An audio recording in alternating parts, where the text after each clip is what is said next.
नमस्कार, मेरा नाम है शिवम कुमार लोटस फे और मैं आज आपको सुनाने जा रहा हूँ मध्य प्रदेश की एक लोक कथा सेवक बन जाओ।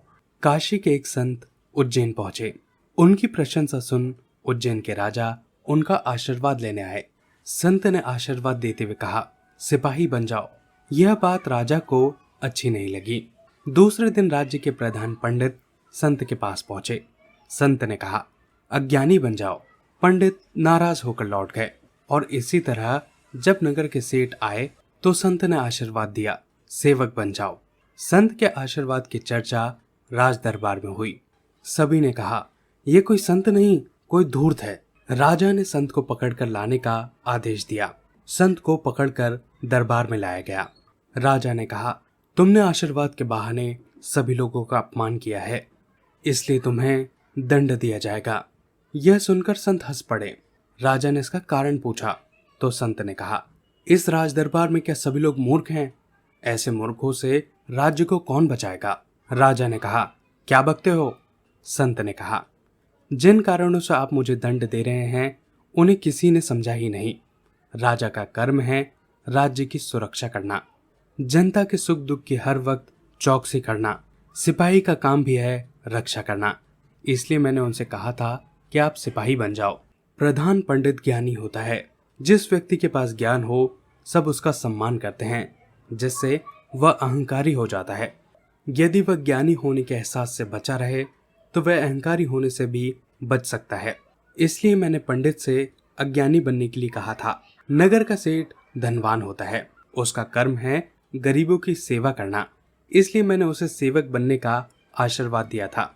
संत की बातें सुनकर राज दरबार में मौजूद सभी लोगों की आंखें खुल गई। नमस्कार, मेरा नाम है शिवम कुमार लोटस वे और मैं आज आपको सुनाने जा रहा हूँ मध्य प्रदेश की एक लोक कथा, आते वस्त्र और जाते गुण। राजा भोज ने एक बार अपनी सभा में विद्वानों को आमंत्रित किया। विभिन्न क्षेत्रों से विद्वान आए। उनकी वेशभूषा भी अलग अलग थी। उनमें से एक विद्वान पर राजा की नजर पड़ी। वह सुरुचिपूर्ण वस्त्रों से सुसज्जित था। राजा उसके पहनावे से प्रभावित हुआ और उसे अपने आसन के समीप पर बिठाया। विद्वानों के भाषण आरंभ हुए। एक एक कर विद्वान भाषण देते और अपने आसन पर आकर बैठ जाते। अंत में एक विद्वान मंच पर आया जो पुराने वस्त्र पहने हुए था। उसका भाषण सुनकर लोग मंत्रमुग्ध हो गए। राजा भी उसकी विद्वता से काफी प्रभावित हुए। राजा ने उसका बहुत सम्मान किया, यहाँ तक कि राजा उसे द्वार तक छोड़ने गए। राजा के सलाहकार ने पूछा, महाराज, जिस विद्वान को आपने अपने आसन के समीप बिठाया, आप उसे द्वार तक छोड़ने नहीं गए, लेकिन दूसरे को आप द्वार तक छोड़ने गए। इसका कोई कारण है क्या? राजा ने उत्तर दिया, विद्वान होना किसी के मस्तक पर नहीं लिखा होता, जिसे पढ़कर उसकी विद्वता को पहचाना जा सके। मैंने उसके सुंदर पहनावे को देखकर उसका बहुत सम्मान किया। जब तक कोई व्यक्ति नहीं बोलता तब तक उसके वस्त्रों की चमक धमक से उसके बड़े होने का अनुमान लगाया जाता है। उस विद्वान का भाषण साधारण सा था, लेकिन जब साधारण से दिखने वाले विद्वान ने बोलना शुरू किया तो मैं आश्चर्यचकित रह गया। उसकी भाषण शैली गजब की थी। मैं उसके गुणों से बहुत अधिक प्रभावित हुआ, जिसकी वजह से जाते समय उसे द्वार तक छोड़ने के लिए गया और उसका अभिनंदन किया। मैंने आते समय उस विद्वान का अभिनंदन किया जो अच्छे वस्त्र में था और जाते समय उस विद्वान का अभिनंदन किया जो गुणों से परिपूर्ण था। सभा में सभी व्यक्ति कहने लगे, आते वस्त्रों का और जाते गुणों का सम्मान होता है। नमस्कार, मेरा नाम है शिवम कुमार लोटस वे और मैं आज आपको सुनाने जा रहा हूँ मध्य प्रदेश की एक लोक कथा, वचन के पक्के तेजाजी। किसी गांव का एक मुखिया था। उसके बेटे का नाम तेजाजी था। तेजाजी रोज अपने साथियों के साथ नहाने के लिए नदी किनारे जाता था। नदी के बाद तेजाजी पूजा अर्चना भी करता था। तेजाजी के साथियों की संख्या बहुत ज्यादा थी, इसलिए पूरा घाट उन्हीं से भर जाता था। उस घाट पर पानी भरने के लिए गांव की औरतें भी आती रहती थी। एक दिन तेजाजी की भाभी पानी भरने के लिए उसी समय पर आ गई जब वह और उसके साथी नहा रहे थे। भाभी ने अपने देवर तेजाजी से कहा, तुम लोग जल्दी नहा धोकर यहाँ से चले जाओ। तेजा जी ने जवाब दिया, नहाने के बाद पूजा पाठ करते हैं। जब तक हमारी पूजा समाप्त नहीं हो जाती तब तक हम कहीं नहीं जाएंगे। भाभी ने यह सुनकर बड़े व्यंग के साथ कहा, ये पूजा वूजा सब बेकार है, क्योंकि तुम्हारी ब्याहता तो अपनी माँ के घर अभी भी तुम्हारे वियोग में तड़प रही है। तेजा जी के लिए यह बिल्कुल नई खबर थी। उसका ब्याह तो बचपन में ही हो गया था। अब तो वह अच्छा खासा नौजवान बन गया था, मगर अभी तक उसकी ब्याहता के बारे में किसी ने कोई चर्चा ही नहीं की थी। भाभी की बात सुनकर तेजा जी गंभीर हो उठा। उसने निश्चय किया कि वह ससुराल जाएगा और अपनी ब्याहता को घर लेकर आएगा। अगले दिन तेजा जी तैयार होकर ससुराल जाने लगा तो उसकी माँ और भाभी उसे रोकने लगे।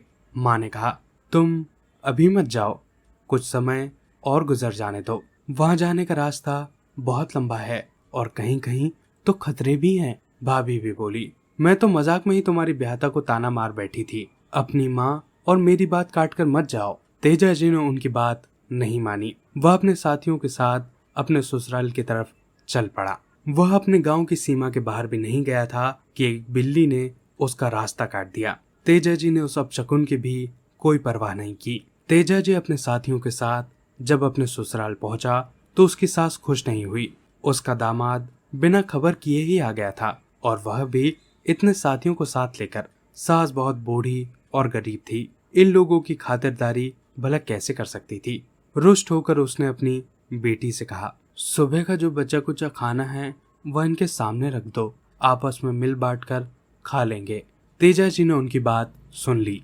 गुस्से में आकर वह बोला, हम इस घर का पानी तक नहीं पिएंगे, हम यहाँ रात भी नहीं ठहरेंगे। तेजा जी की पत्नी ने अपनी एक सहेली को उसके पास भेजकर कहलाया कि तेजा जी वापस न जाए और उसकी सहेली के घर पर ही ठहर जाएं। तेजा जी से घर चलने का उसने बहुत आग्रह किया। उसने यह भी कहा कि उनकी पत्नी ऐसा ही चाहती है। यह बात सुनकर तेजा जी ने उसका आग्रह मान लिया। वह अपने साथियों के साथ उसी के घर पर रात बिताने के लिए राजी हो गए। रात को पूरा गांव सो रहा था। तेजा जी और उसके साथी भी सो रहे थे। तभी अचानक डाकू आ धमके। डाकुओं का दल लूटपाट करने लगा। तब शोरगुल सुनकर तेजा जी और उनके साथी भी जाग गए। उन्होंने बड़ी बहादुरी के साथ डाकुओं को खदेड़ दिया। डाकू जब भागने लगे तब तेजा जी ने उनका पीछा किया। डाकू भागते भागते गाय भी ले गए थे। तेजा जी डाकुओं का पीछा करते करते एक जंगल के करीब जा पहुंचे। जंगल में उस समय आग लगी हुई थी। आग रास्ते तक आ पहुंची थी। तेजा जी ने आग के लपटों से घिरे एक नाग को देखा। उस नाग ने तेजा जी से विनती की, मुझे बचा लीजिए, मेरी सहायता कीजिए। उसकी पुकार सुनकर तेजा जी आगे बढ़े और किसी तरह सांप को जलने से बचा लिया।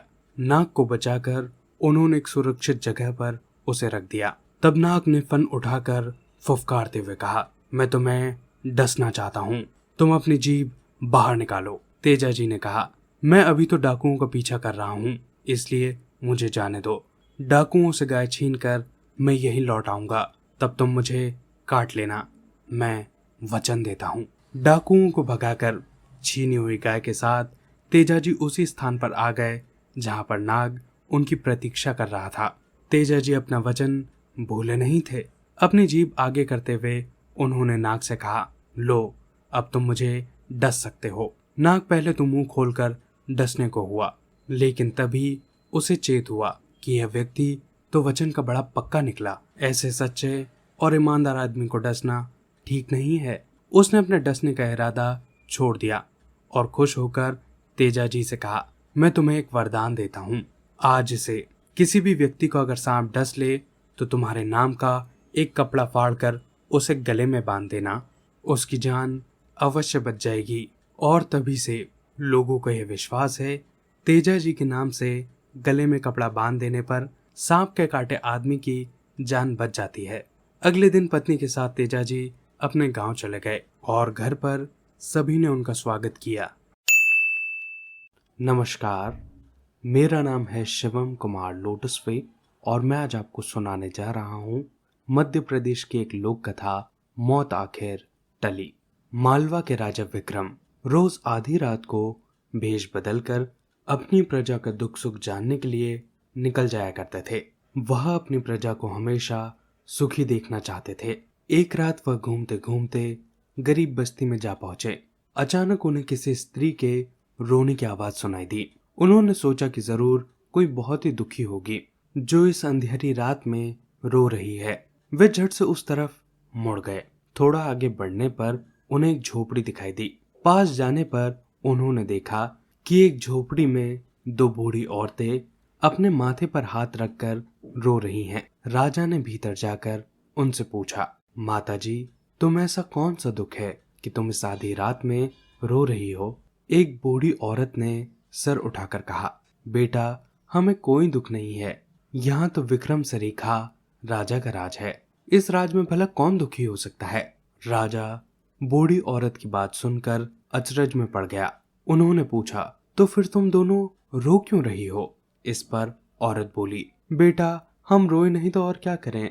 हमारा ऐसा प्रजापालक राजा विक्रम आज मर जाएगा, तब तो हम अनाथ हो जाएंगे। इतना कहने के बाद दोनों फिर से रोने लगी। राजा गरीब से गरीब प्रजा का अपने प्रति ऐसा प्रेम देखकर गदगद हो उठा। उन्होंने उन औरतों से पूछा, क्या कोई ऐसा उपाय नहीं है जिससे राजा की मौत टल जाए? औरत बोली, बेटा, विधना माता ने जो माथे पर लिख दिया है वह भला कभी नहीं मिटता। मगर देखो, राजा अगर इन 4 बातों पर अमल करे तो शायद बच जाए। भेष बदले हुए राजा विक्रम ने पूछा, वे 4 बातें कौन सी हैं माताजी? बूढ़ी औरत बोली, सुन बेटा, 4 बातें यह है कि नमकीन भोजन नहीं, रात में सोना नहीं, नाते रिश्तेदार दूर और बैरी का आदर सत्कार। राजा को इन्हीं बातों पर अमल करते हुए रहना है। समझ गया ना बेटा? राजा ने कहा, हाँ माताजी, मैं अच्छी तरह समझ गया हूँ। इतना कहने के बाद उन्होंने दोनों बूढ़ी औरतों को धीरज बंधाया और राजमहल लौट गए। राजा ने महल में प्रवेश करते ही 36 तरह के पकवान बनाए और 32 तरह की साग भाजी तैयार करवाई, मगर किसी में भी नमक नहीं डलवाया। पूरे महल को जल्दी जल्दी अच्छी तरह से सजाया गया। पूरा महल प्रकाश से जगमगाने लगा। राजा ने सभी नाते रिश्तेदारों को दूर भेज दिया और नगर के द्वार को खुला ही छोड़ दिया। आधी रात जब बीत गई तब ठीक उसी समय विधना माता धमधम करती आ गईं। राजा उनका स्वागत करने के लिए तैयार थे। उन्होंने बड़े आदर से विधना माता का स्वागत किया और उनके पैर छूकर प्रणाम किया। उनको आसन पर बिठाकर हीरे मोती जड़ा शाल ओढ़ाया। ऐसा स्वागत देखकर विधना माता एकदम चकित हो गई। उन्होंने कहा, राजा विक्रम, मैं तो तुम्हें लेने आई हूँ। राजा विक्रम हाथ जोड़कर बोले, मैं हाजिर हूँ माताजी, आपके साथ ही चलूंगा, मगर मेरी एक विनती है, आप पहले भोजन कर ले, फिर हम चलेंगे। विधना माता भोजन करने के लिए राजी हो गई। राजा ने उनके लिए 36 तरह के पकवान और 32 तरह की साग भाजी तैयार करवाई थी। वह बस उनके सामने परोस दी गई। विधना माता ने सारी चीजें चखी। बिना नमक के वे सब फीकी लग रही थी। विधना माता सारी बातें समझ गईं। वे मुस्कुराते हुए बोली, जरा नमक तो लेकर आ। राजा ने नमक भी उनके सामने रख दिया। माता ने बड़े प्रेम से भोजन किया। खाने पीने के बाद विधना माता बोली, राजा, तूने तो अपनी खातिरदारी से मेरा हृदय जीत लिया। मैंने तेरी जान बख्श दी। भोजन में नमक का जो स्थान है वही स्थान राज्य में तेरा है। तेरे बिना यह राज्य बिना नमक के भोजन की तरह हो जाएगा। अब तू बेखटके राज कर और अपनी प्रजा को सुख दे। इतना कहकर विधना माता छमछम करती वापस चली गई, मगर जाते जाते राजकुमार साथ लेती गई। स्वर्ग में चित्रगुप्त ने जब उस राजकुमार को देखा तो बोला, यह तो विक्रम का बेटा है। लाना तो राजा को था। इस राजकुमार का समय तो अभी नहीं आया है। इसको पृथ्वी पर वापस भेज दें। उसी समय पृथ्वी पर राजकुमार जी उठे। उसने सबको स्वर्ग का हाल बता दिया। राजा का काल टल गया था।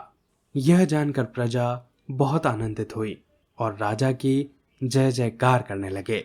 दोनों बूढ़ी औरतें भी राजा की मौत टल जाने पर राजा को बधाई देने के लिए महल जा पहुंची।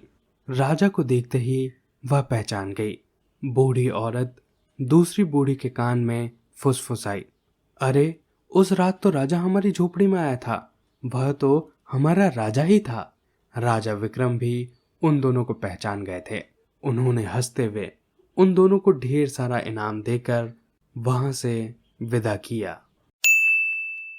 किसी गांव में एक सेठ रहता था। उसका एक ही बेटा था जो व्यापार के काम से परदेश गया था। सेठ की बहू एक दिन कुएं पर पानी भरने के लिए गई। घड़ा जब भर गया तो उसे उठाकर कुएं के मुंडेर पर रख दिया और अपने मुंह हाथ धोने लगी। तभी कहीं से 4 राहगीर वहां पर आ पहुंचे। एक राहगीर बोला, बहन, मैं बहुत प्यासा हूँ, क्या मुझे पानी पिला दोगी? सेठ की बहू को पानी पिलाने में थोड़ी झिझक महसूस हुई, क्योंकि वह उस समय कम कपड़े पहने हुई थी। उसके पास लोटा या गिलास भी नहीं था जिससे वह पानी पिला देती। इसी कारण से वहां उन राहगीरों को पानी पिलाना उसे ठीक नहीं लगा। बहू ने उससे पूछा, आप कौन हैं? राहगीर ने कहा, मैं एक यात्री हूँ। बहू बोली, यात्री तो संसार में केवल 2 ही होते हैं, आप उन दोनों में से कौन हैं? अगर आपने मेरे इस सवाल का सही जवाब दे दिया तो मैं आपको पानी पिला दूंगी, नहीं तो मैं आपको पानी नहीं पिला पाऊंगी। बेचारा राहगीर उसकी बात का कोई जवाब नहीं दे पाया। तभी दूसरे राहगीर ने पानी पिलाने की विनती की। बहू ने दूसरे राहगीर से पूछा, अच्छा, तो आप मुझे बहुत प्यास लगी है, ईश्वर के लिए तुम मुझे पानी पिला दो। बहू ने पूछा, आप कौन हैं? तीसरा राहगीर बोला, बहन, मैं तो एक अनपढ़ गवार हूँ। यह सुनकर बहू बोली, अरे भाई, अनपढ़ गवार तो इस संसार में केवल 2 ही लोग होते हैं, उनमें से आप कौन हैं? बेचारा तीसरा राहगीर भी कुछ नहीं बोल पाया। अंत में चौथा राहगीर आगे आया और बोला, बहन, मेहरबानी करके मुझे पानी पिला दे। प्यासे को पानी पिलाना तो बड़ा पुण्य का काम होता है। सेठ की बहू बड़ी ही चतुर और होशियार थी। उसने चौथे राहगीर से कहा, आप कौन हैं? वह राहगीर अपनी खींच छिपाते हुए बोला, मैं तो बहन बड़ा ही मूर्ख हूँ। बहू ने कहा, मूर्ख तो संसार में केवल 2 ही होते हैं, आप उनमें से कौन हैं? वह बेचारा भी उसके प्रश्न का उत्तर नहीं दे सका। चारों पानी पिए बगैर ही वहां से जाने लगे तो बहू बोली, यहाँ से थोड़ी दूर मेरा घर है, आप लोग कृपया वहां चलिए, मैं आप लोगों को पानी पिला दूंगी। चारों राहगीर उसके घर की तरफ चल पड़े। बहू ने इसी बीच पानी का घड़ा उठाया और छोटे रास्ते से अपने घर पहुंच गई। उसने घड़ा रख दिया और अपने कपड़े ठीक तरह से पहन लिए। इतने में वह चारों राहगीर उसके घर पर पहुंच गए। बहू ने उन सभी को गुड़ दिया और पानी पिलाया। पानी पीने के बाद वे राहगीर अपनी राह पर चल पड़े। सेठ उस समय घर में एक तरफ बैठा यह सब देख रहा था। उसे बड़ा दुख हुआ। वह सोचने लगा, इसका पति तो व्यापार करने के लिए परदेश गया है और यह उसकी गैर हाजिरी में पराये मर्दों को घर बुलाती है, उनके साथ हंसती बोलती है, इसे तो मेरा भी लिहाज नहीं है। यह सब देखकर भी अगर मैं चुप रह गया तो इसकी हिम्मत और भी बढ़ जाएगी। मेरे सामने किसी से बोलते बतियाते शर्म नहीं आती, मेरे पीछे न जाने क्या क्या करती होगी। फिर एक बात यह भी कि बीमारी कोई भी हो अपने आप ठीक नहीं होती, उसके लिए वैद्य के पास जाना ही पड़ता है। क्यों ना इसका फैसला राजा पर ही छोड़ दूं। यही सोचता हुआ वह सीधा राजा के पास जा पहुंचा और अपनी परेशानी बताई। सेठ की सारी बातें सुनकर राजा ने उसी वक्त बहू को बुलाने के लिए सिपाही बुलवा भेजे और उनसे कहा, तुरंत सेठ की बहू को राजसभा में उपस्थित किया जाए। राजा के सिपाहियों को अपने घर आया देख उस सेठ की पत्नी ने बहू से पूछा, क्या बात है बहू रानी, क्या तुम्हारी किसी से कहासुनी हो गई है जो उसकी शिकायत पर राजा ने तुम्हें बुलाने के लिए सिपाही भेज दिए? बहू ने सास की चिंता को दूर करते हुए कहा, नहीं सासू माँ, मेरी किसी से कोई भी कहासुनी नहीं हुई, आप जरा भी फिक्र ना करें। सास को आश्वस्त कर वह सिपाहियों से बोली, तुम पहले अपने राजा से यह पूछकर आओ कि उन्होंने मुझे किस रूप में बुलाया है, बहन के, बेटी के या फिर बहू के रूप में। किस रूप में मैं उनकी राज्यसभा में आऊं। बहू की बात सुन सिपाही वापस चले गए। उन्होंने राजा को सारी बात बताई। राजा ने तुरंत आदेश दिया कि पालकी लेकर जाओ और कहना कि उसे बहू के रूप में बुलाया गया है। सिपाहियों ने राजा की आज्ञा के अनुसार जाकर सेठ की बहू से कहा, राजा ने आपको बहू के रूप में आने के लिए पालकी भेजी है। बहू उसी समय पालकी में बैठकर राजसभा में पहुंची। राजा ने बहू से पूछा, तुम दूसरे पुरुषों को घर क्यों बुला के लाई, जबकि तुम्हारा पति घर पर नहीं है? बहू बोली, महाराज, मैंने तो केवल कर्तव्य का पालन किया है। प्यासे पथिकों को पानी पिलाना कोई अपराध नहीं है, यह हर गृहिणी का कर्तव्य है। जब मैं कुएं पर पानी भरने गई तब मेरे तन पर कपड़े कम थे और अजनबियों के सम्मुख उपस्थित होने के अनुरूप नहीं थे। इसी कारण से उन राहगीरों को कुएं पर पानी नहीं पिलाया। उन्हें बड़ी प्यास लगी थी और मैं उन्हें पानी पिलाना चाहती थी, इसलिए उनसे मैंने मुश्किल प्रश्न पूछे और जब वे उनका उत्तर नहीं दे पाए तो मैं उन्हें घर बुला लाई।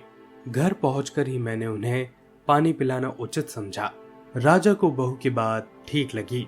राजा को उन प्रश्नों के बारे में जानने की बड़ी उत्सुकता हुई जो बहू ने उन 4 राहगीरों से पूछे थे। राजा ने सेठ की बहू से कहा, भला मैं भी तो सुनूं, वे कौन से प्रश्न थे जिनका उत्तर वे नहीं दे पाए? बहू ने तब सभी प्रश्न दोहराए। बहू के प्रश्न सुन राजा और सभासद सभी चकित रह गए। फिर राजा ने उनसे कहा, तुम खुद ही इन प्रश्नों का उत्तर दे दो, अब हम तुमसे ही जानना चाहते हैं। बहू बोली, महाराज, मेरी दृष्टि में पहला प्रश्न का उत्तर यह है, संसार में सिर्फ 2 ही यात्री हैं, एक सूर्य और एक चंद्रमा। मेरे दूसरे प्रश्न का उत्तर यह है कि बहू और गाय इस पृथ्वी पर 2 ऐसे प्राणी हैं जो सबसे गरीब हैं। अब मैं तीसरे प्रश्न का उत्तर सुनाती हूँ। महाराज, हर इंसान के साथ हमेशा अनपढ़ गवारों की तरह जो हमेशा चलते रहते हैं वह है भोजन और पानी। चौथे आदमी ने कहा था कि वह मूर्ख है और जब मैंने उनसे पूछा कि मूर्ख तो 2 ही होते हैं, उनमें से आप कौन से मूर्ख हो, तो वे उत्तर नहीं दे पाए। इतना कहकर वह चुप हो गई। राजा ने बड़े आश्चर्य से पूछा, क्या तुम्हारी नजर में इस संसार में केवल 2 ही मूर्ख हैं? हाँ महाराज, इस घड़ी इस समय मेरी नजर में सिर्फ 2 ही मूर्ख हैं। राजा ने कहा, तुरंत बतलाओ कि कौन है वो 2 मूर्ख। इस पर बहू बोली, महाराज, मेरी जान अगर बख्श दी जाए तो मैं उसका उत्तर दूं। राजा को बड़ी उत्सुकता थी यह जानने की कि वे 2 मूर्ख कौन हैं, सो उसने तुरंत बहू से कह दिया कि तुम निसंकोच होकर कहो, मैं वचन देता हूं कि तुम्हें कोई भी सजा नहीं दी जाएगी। बहू बोली, महाराज, मेरे सामने इस वक्त बस 2 ही मूर्ख हैं। फिर वह अपने ससुर की तरफ हाथ जोड़कर कहने लगी, पहले मूर्ख तो मेरे ससुर जी हैं, जिन्होंने पूरी बात जाने बगैर अपनी बहू की शिकायत राज दरबार में कर दी। अगर उन्हें शक हुआ था तो वह सबसे पहले मुझसे पूछ लेते तो मैं खुद ही उनकी सारी बातों का जवाब दे देती और इस तरह घर परिवार की बेइज्जती तो ना होती। ससुर को अपनी गलती का एहसास हो गया। उसने बहू से माफी मांगी। बहू चुप रही। राजा ने तब पूछा, और दूसरा मूर्ख कौन है? बहू ने कहा, दूसरा मूर्ख खुद इस राज्य का राजा है, जिसने अपने बहू की मान मर्यादा का जरा भी ख्याल नहीं किया और सोचे समझे बिना बहू को इस भरी राज्यसभा में बुलवा लिया। बहू की बात सुनकर पहले तो राजा क्रोध से आग बबूला हो गया, परंतु तभी सारी बातें उसकी समझ में आ गई। समझ में आने पर राजा ने बहू को उसकी समझदारी और चतुराई की सराहना करते हुए उसे ढेर सारे पुरस्कार देकर सम्मान सहित विदा किया। नमस्कार, मेरा नाम है शिवम कुमार लोटसवे और मैं आज आपको सुनाने जा रहा हूँ मध्य प्रदेश की एक लोक कथा, मछुआरा और जादुई मछली। नदी किनारे सोनपुर नामक एक गांव था। उस गांव में रामू नाम का एक मछुआरा रहता था। रामू सीधा साधा तथा ईमानदार व्यक्ति था, किंतु उसकी पत्नी एक चालाक तथा लालची स्त्री थी। रामू की आयु लगभग 50 साल की थी, किंतु दारिद्र्य तथा चिंता ने उसे समय से पहले ही बूढ़ा कर दिया था। रामू सुबह मुंह अंधेरे उठकर जाल लेकर नदी की ओर निकल जाता और शाम ढले वापस आता।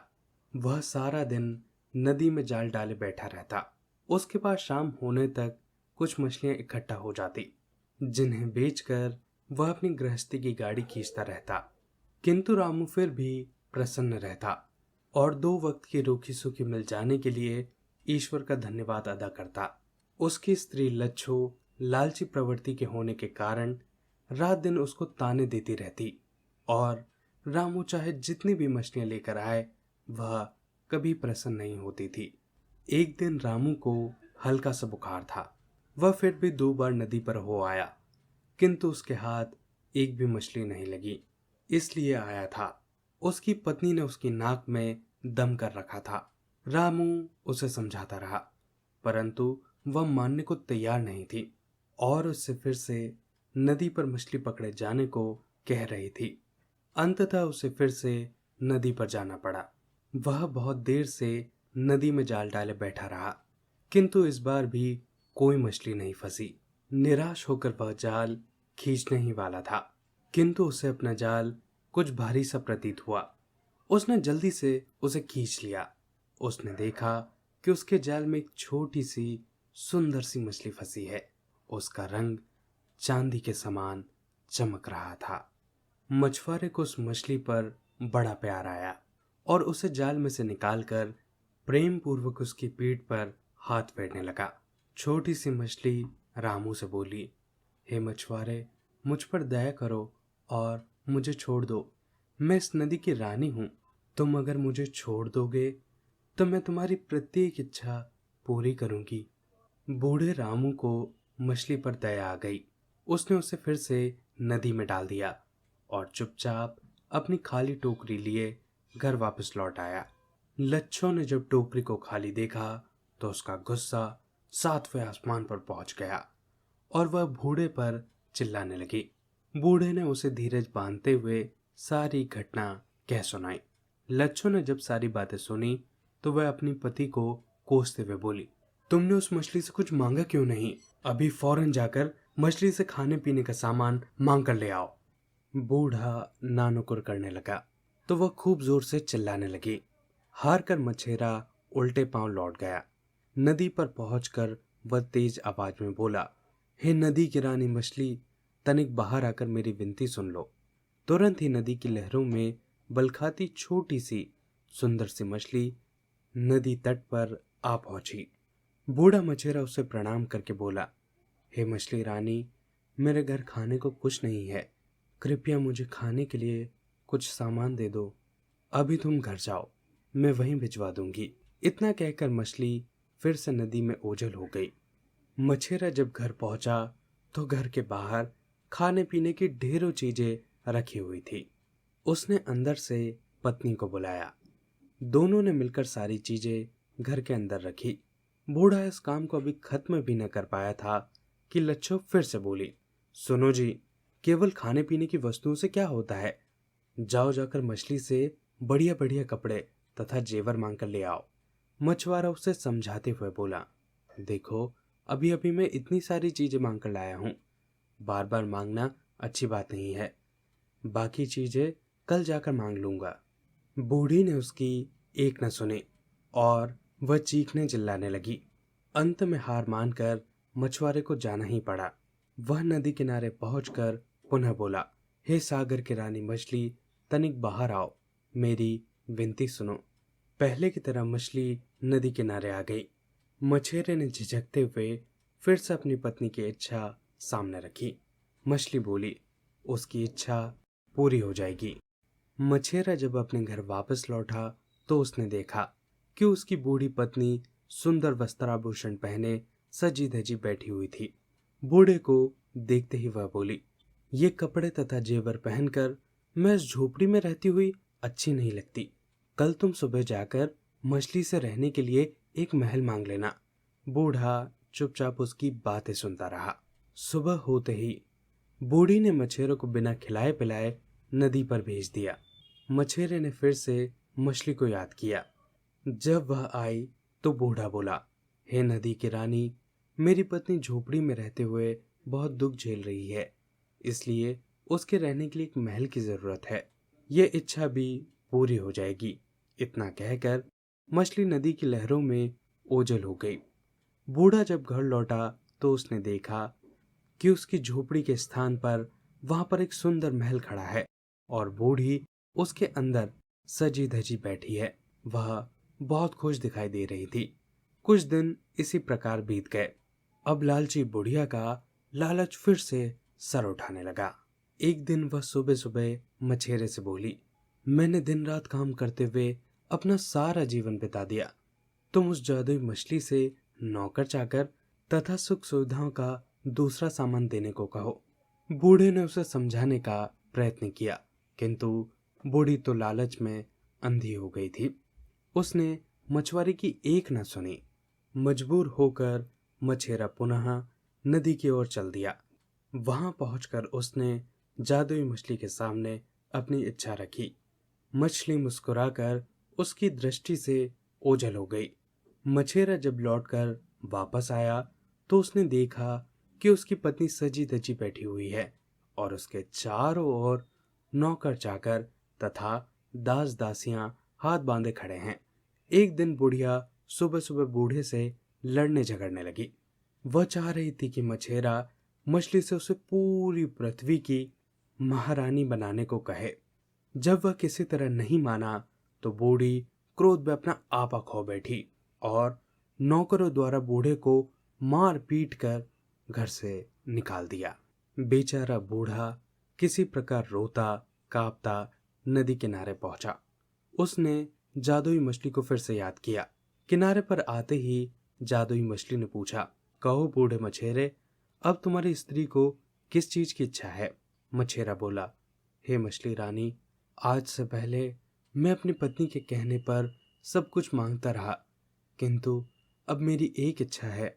मछली मुस्कुराकर बोली, कहो, वह भी पूर्ण हो जाएगी। बूढ़ा मछेरा बोला, मेरी तो बस इतनी सी इच्छा है कि तुम अपना सारा धन दौलत, नौकर चाकर, महल सब वापस ले लो। मुझे तो बस मेरे पहले वाली झोपड़ी तथा जाल चाहिए। धन ने मेरे जीवन का सारा सुख चैन सब छीन लिया है। मछली बोली, ठीक, यदि तुम्हारी यही इच्छा है तो ऐसा ही होगा। वह अपने घर लौट आया। उसने देखा कि महल के स्थान पर टूटा फूटा सामान पड़ा है तथा झोपड़ी के अंदर बुढ़िया सोई पड़ी है।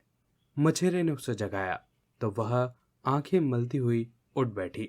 वह आश्चर्यचकित होकर अपने चारों ओर देखने लगी। बूढ़ा उसे समझाते हुए बोला, जिस व्यक्ति को जीवन में संतुष्टि नहीं, वह कभी भी सुखी नहीं रह सकता। बूढ़े की बात सुनकर बूढ़ी मछेरिन की आंखों से लोभ का पर्दा हट गया। उसे अपनी भूल का एहसास हो गया। उसने अपने पति से क्षमा मांगी। इसके बाद दोनों पति पत्नी सुखपूर्वक रहने लगे। आशा करता हूँ कि आपको ये वीडियो अच्छा लगा होगा। अगर आपको ये वीडियो अच्छा लगा हो तो प्लीज़ इसे लाइक कीजिए और चैनल को सब्सक्राइब कीजिए। अपने आसपास सफाई बनाए रखें और एक पेड़ ज़रूर लगाएं। आप सभी का बहुत बहुत धन्यवाद।